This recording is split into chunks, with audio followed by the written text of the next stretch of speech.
गांव की धूल में कुछ रिश्ते सोने जैसे चमकते हैं। उन रिश्तों में एक रिश्ता था अर्जुन और शिवानी का, जिनके माँ बाप नहीं थे पर दोनों एक दूसरे की दुनिया थे।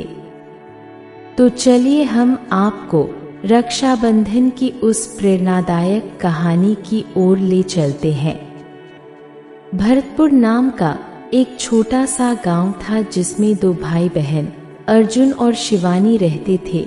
उनके माता पिता नहीं थे। शिवानी का बड़ा भाई अर्जुन खेत में मेहनत मजदूरी करता था और अपनी बहन शिवानी को पढ़ाता था। शिवानी का सपना था कि वह एक बड़ी अफसर बने और देश की सेवा करे और गांव की बेटियों के लिए आवाज उठाए।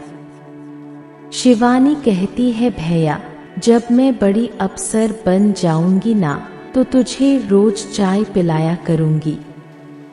अर्जुन हंसते हुए कहता है, और मैं तेरे अफसर बनने तक खूब मेहनत करूंगा और तुझे खूब पढ़ाऊंगा। उसके लिए चाहे खेत ही क्यों न बेचना पड़ जाए, लेकिन मैं तेरी पढ़ाई नहीं रुकने दूंगा।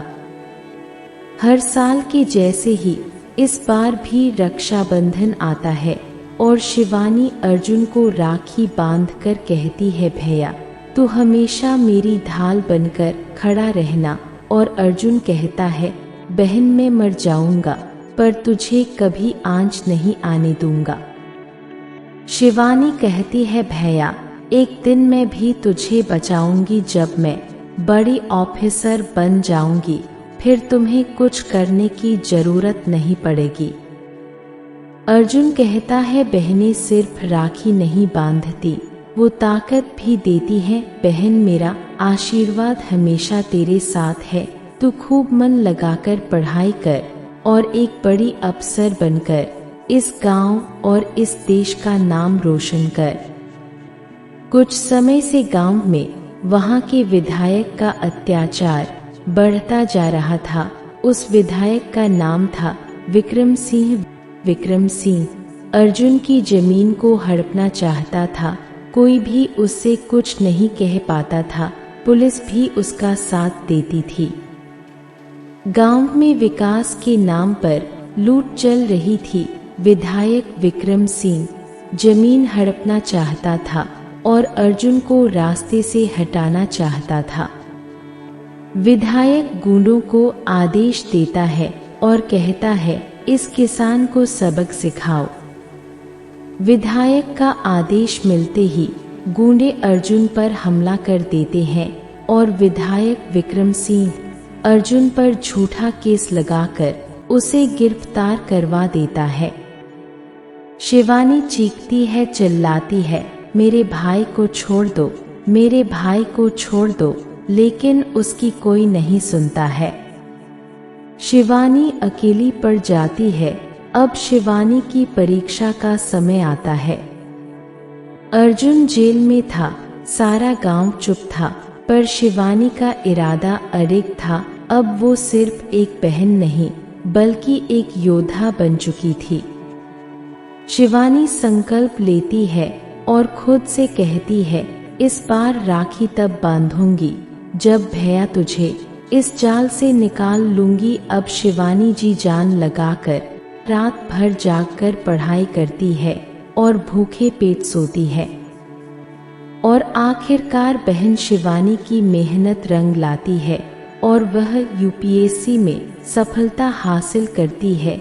समाचारों में खबर छप जाती है, Shivani Yadav all India rank 56 चयनित पुलिस सेवा में। बहन शिवानी का चयन डीएसपी की पोस्ट पर होता है और उसकी पोस्टिंग उसी गांव में होती है। वो लड़की जो कभी राखी बांधकर बचने की गुहार करती थी, अब वही डीएसपी बनकर अपने गांव में न्याय लाने आई थी। गांव वाले उसे देखकर अचंभित रह जाते हैं। गांव वाले कहते हैं, देखो ये वही शिवानी है, ये तो हमारे गांव की बच्ची है और हमें न्याय दिलाने आई है। सभी गांव वाले बहुत खुश होते हैं। डीएसपी शिवानी सबसे पहले विधायक का पर्दाफाश करती है। अदालत में केस फिर से खुलता है और रक्षाबंधन के एक दिन पहले ही भाई अर्जुन को रिहा कर दिया जाता है।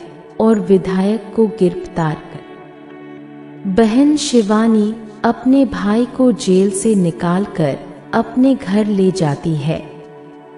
और इस बार के रक्षाबंधन का दिन कुछ अलग था। अब रक्षा का वचन बहन ने निभाया था। अर्जुन की आंखों में आंसू आ जाते हैं। मेरी बहन अब देवी बन गई है। शिवानी कहती है, भैया तूने मुझे पढ़ाया था और आज मैं जो भी हूँ आपकी वजह से हूँ। आज मैं तुझे न्याय देकर लौटी हूँ। ये राखी मेरी कसम थी और मैंने निभाई। अगर हर बहन को पढ़ाई और अवसर मिले तो वो सिर्फ राखी नहीं बांधेगी, अपने भाई को हर अन्याय से बचा भी लेगी। मित्रों, इस रक्षाबंधन बहनों की ताकत को सलाम करे, उनकी रक्षा करे और पढ़ाई में उनका साथ दे। मित्रों, ये कहानी कैसी लगी कमेंट में जरूर बताएं और सबसे जरूरी बात, हमारे चैनल को सब्सक्राइब जरूर करें। धन्यवाद।